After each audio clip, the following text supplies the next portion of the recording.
Hey, OGL 350. Is this thing on? Welcome to Module 5.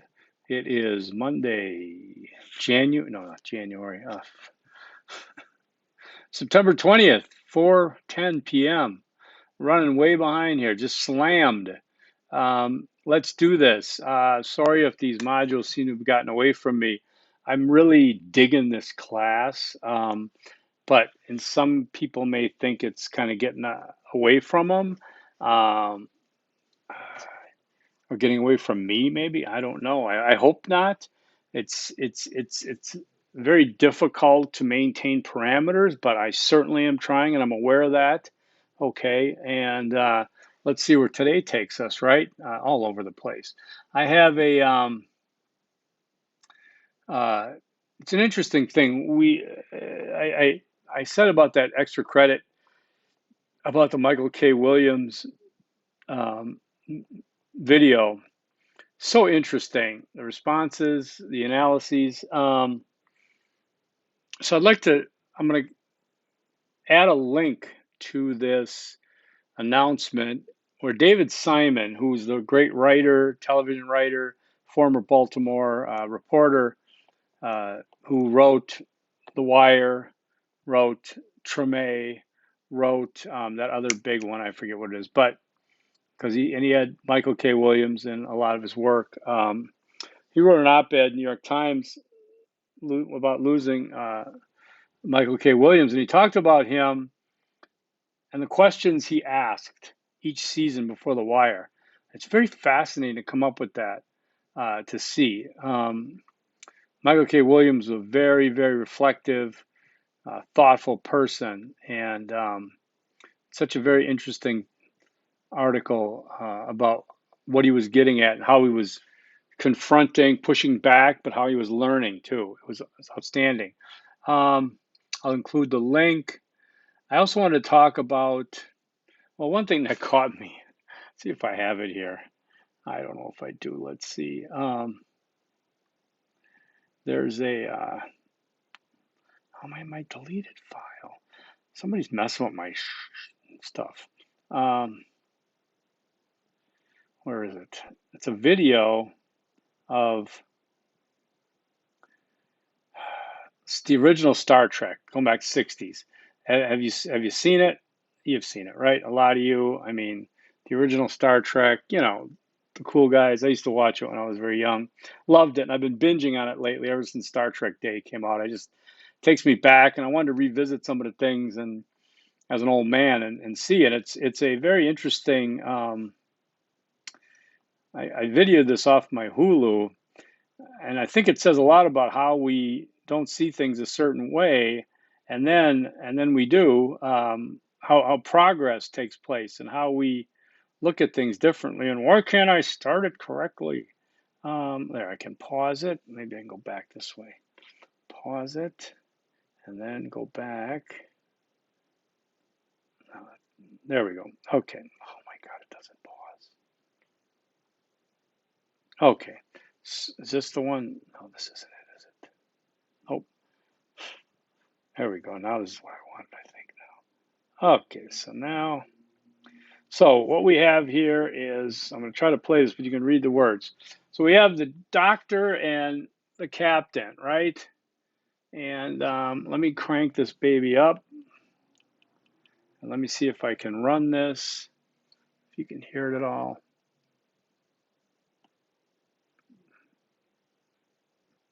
Technology, man, what a rush.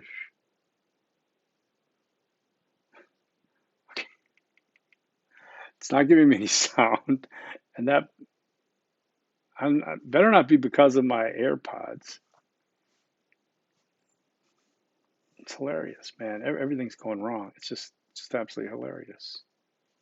There it is. There it is. There it is. Okay, here we go. You ready? I'm not sure I like that, Jim. Okay, you see this? Okay. I'm not sure I like that, Jim. Why?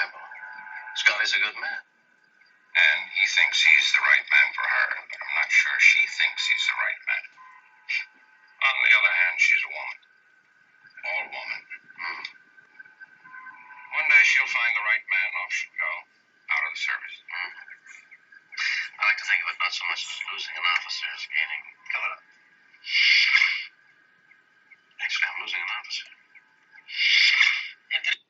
Okay, so just that thing kind of made me cringe. It was very presumptuous back then, wasn't it?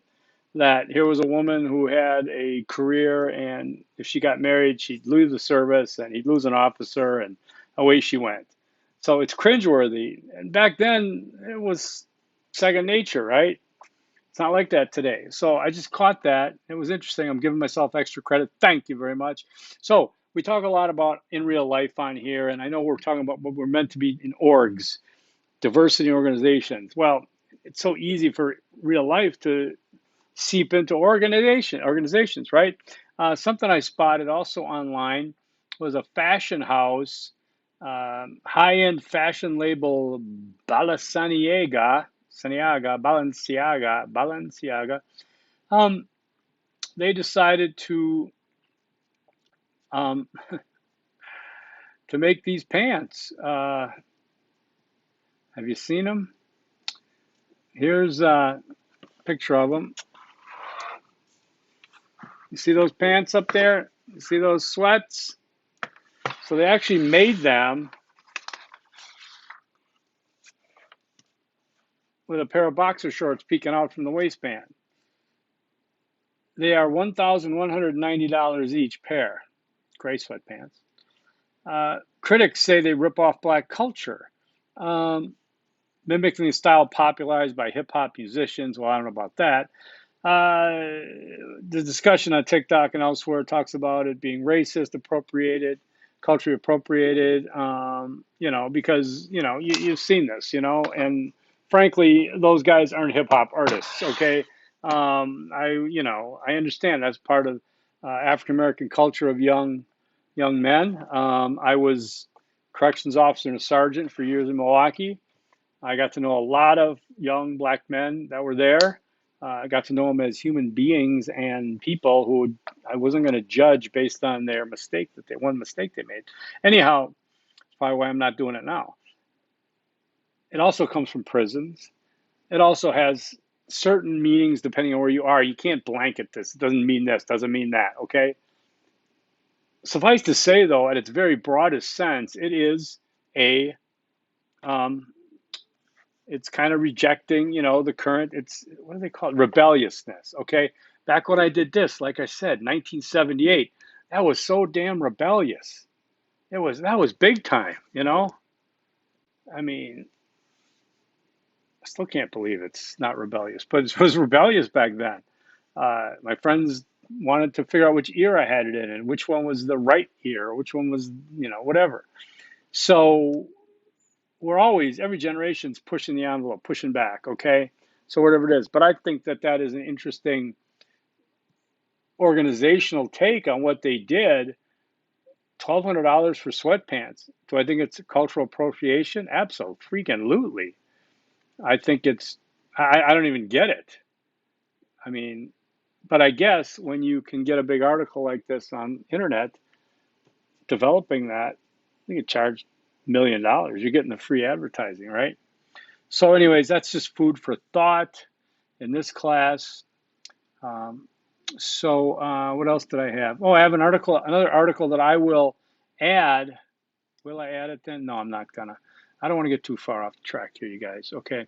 Um, did a really good job on a lot of these, and your papers are so thought provoking. They really are. I really appreciate it. Your honesty. Um, you're just telling it like it is. I don't care from where you're coming from. And we have a diverse class here, which is really great. I can't wait to teach this class on campus. We're going to come to blows. No, we're not. No, we're not. No, we're not. It's great. Easter egg number 1, transcend cultural systemic hardwiring. Transcend cultural systemic hardwiring. What I mean by that is we don't always have to, we get hardwired. We know that as we're young, we have to be hardwired in terms of having our foundational values and morals and how we're going to look at the world from a young age. This happens, and it all depends where you're born, right? If you're born in Bangladesh, you're born in Boston. There's differences, okay? If you're born in Tokyo, if you're born in Toledo, I like this alliteration. I could go on forever. Uh, so, but we're in a culture here in the U.S. that whether you want to call us a melting pot, which I disagree with, um, we're more of a salad, more of a fruit salad. We don't melt. We shouldn't melt, okay? Which brings me to my statement of when I worked with refugees. By the way, I probably part of the, I volunteered to be part of an ASU task force that is going to assist Afghani refugees that are coming to Phoenix. I'm really looking forward to that. I can't do much more right now than drive people around, but I'm really excited to get back in that where I was from 2007 to 2012 or 13. I was in the resettle refugee community. Very exciting. I learned more from many refugees. They learned from me. It was a really great opportunity, and I recommend it to anybody looking for volunteer opportunities in your community. But we never taught in refugees, we never wanted them to assimilate, like the Borg, Star Trek, assimilation. No, assimilation means everything becomes the same. We all become the same. Adaptation means that we take our society and our culture and our cultural values and morals and such, and we implement them and adapt them to our own values, morals, right? Okay. I mean, we can look at religion. Religion is different here than it is in Europe, than it is in the Middle East, than it is in Asia. But we have so many religions in the United States, and every one of them adapts to the United States, whether it's the Jain, whether it's Taoism, Islam, um, whether it's Hebrew, Christianity, what have you, right? It's not an assimilation, it's an adaptation. Okay, so let's keep moving. So I'm just asking you to transcend that, challenge yourself to go beyond that. Think about it. For example, stereotypes. We talked about that in some ways, and stereotypes are not they're meant as a psychological characterization, categorizing, if you will, prejudging based on certain appearances, characteristics, then we judge. Our culture, our society reinforces stereotypes because who does it benefit? Benefits, I'm sorry, but it does. The white, the majority in charge. It benefits us. Okay? Like I said, we had this exercise before, I think, how do you describe yourself? Do I say I'm a white guy? No, in a class like this I do, but no, because it's a default, right? But if you're a young Mexican American woman, you've got a lot of defining points that you're going to identify with because you have to be on your toes for that identity all 24/7. So when we're stereotyping, we can't just say from my point of view, oh, it's fine. It's just how we see people. No, it's how we keep people down, how we keep the oppression going, how we reinforce these things. I was at my mother's house back in the summer of 2019, maybe 2018, and I was watching television. Local news channel was on at noon. My mom had it on, and I always kind of look away, but there was a news report of the cost Foundation. They make headphones cost. They're located right down the road there, and they had a senior vice president who skimmed $2.3 million. I mean, just robbed the place blind, right? Millions, okay? And they did the story. Then they did another story right after of a welfare mother who cheated the system for 3 months and $3,000. Guess whose picture they showed in the news? The welfare mother, about this big on your screen. Okay? That was back from days of Reagan and Bush. They found the Southern strategy, and they talked about the welfare queens, and they kind of did that when actually the numbers bear out a completely different look. Okay, but it was all part of what was becoming our hardwiring as a nation. Okay, so they never showed the $2.3 million executive who skimmed that off the top because he was a white male or a white woman. I can't remember which one it was, but they showed her for just a thousandth of the amount of money because which one got reinforced there? So be discerning. That's why I say challenge yourself to transcend. What are they trying to tell me here? Oh, no, look, here's another one of those. Look what they did. No, no, no. Okay, that's why I say that. Anyways, okay. All right. So, okay. Side note: if I'm dinging you any points, you're free to ask. I will be free to tell you. Ask away. Sometimes I do admit to getting through these papers pretty quick. You may think my comments are generic. I truly mean it. I do read through it. Um, Again, so much of this course is you're writing about yourselves, your experiences, or this and that. I can't sit here and go, it's wrong. It's not like I'm grading a science test. I mean, I can do is look at your formatting, look at your grammar, look at what you're saying, or you organize your thoughts well, and grade it on that. I can't really grade substance in this class, okay? Um, okay, so one of the students, I forgot who it is, I'm really sorry. She sent me this about the Wonder Years reboot that's set in the 1960s, and an article about, I'll include this link too. And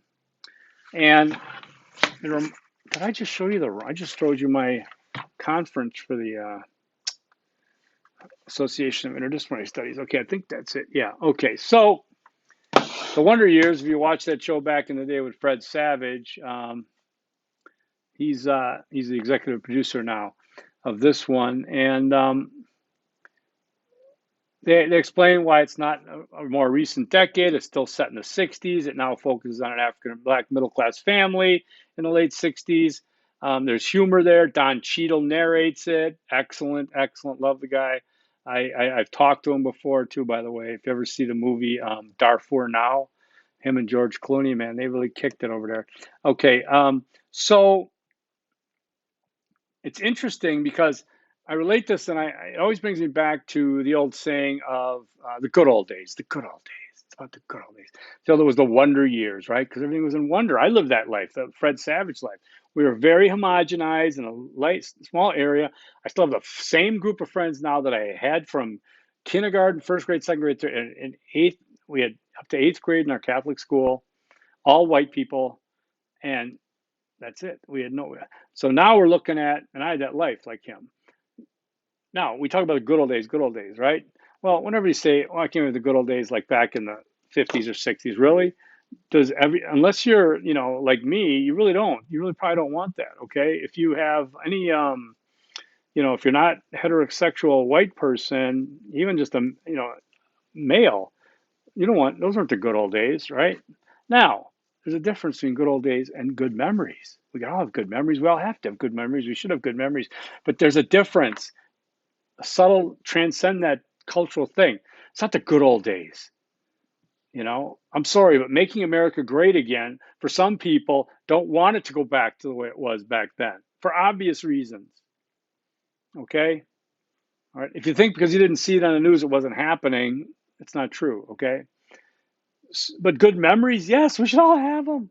We should never be ashamed of our memories. We should never be ashamed of good memories. I don't care if you're white, black, LGBTQ plus, armed forces, total progressive, radical. Have good memories, right?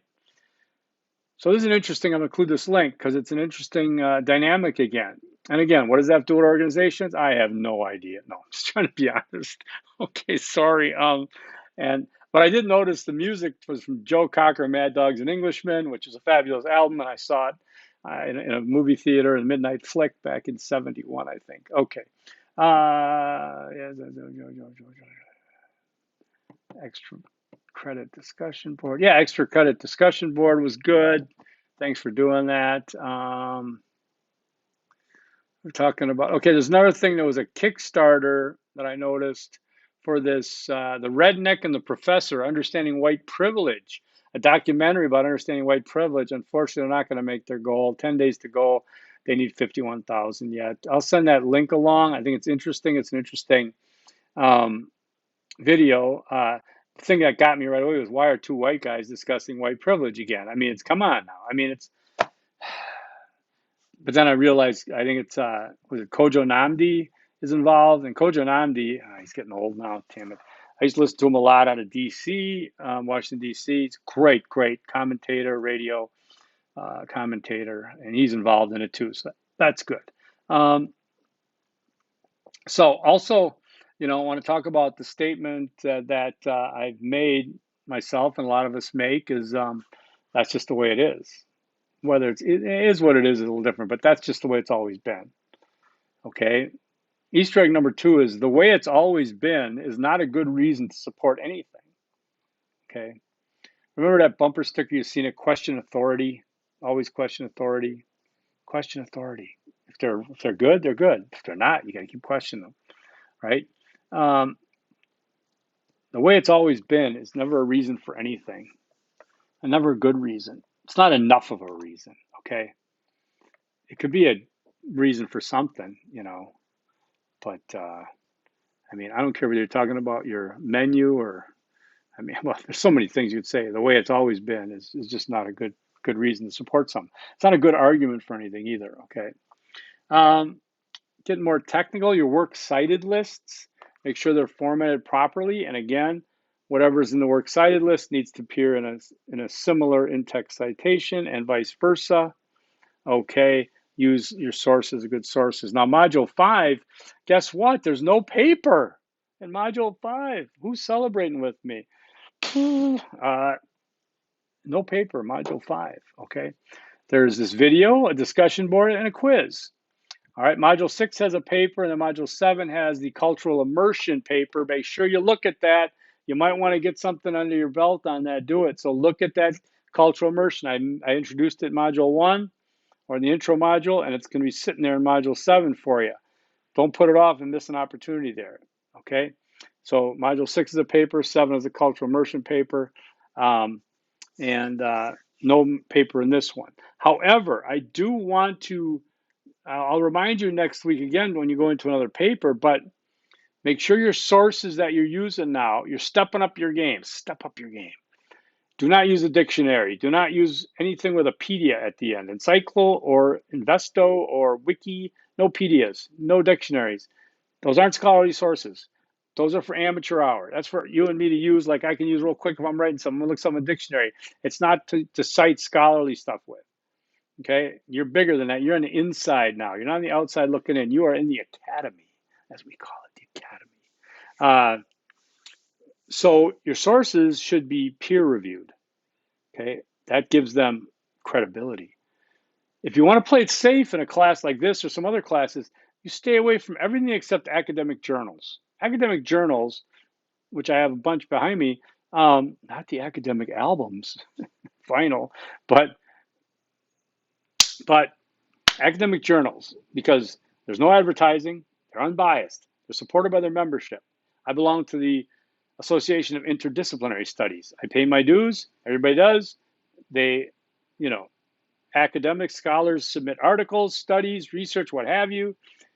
They go through a peer review process, and if they pass, they can get published. And that's how you get published. You don't get published because this thing is going to sell some papers. Spider-Man? No, I forget what's this kid's name. Oh God, getting laughed at. But the publisher, we're not trying to sell papers here. Dog bites man is nothing. Man bites dog, right? Boy, do I want to take this one back.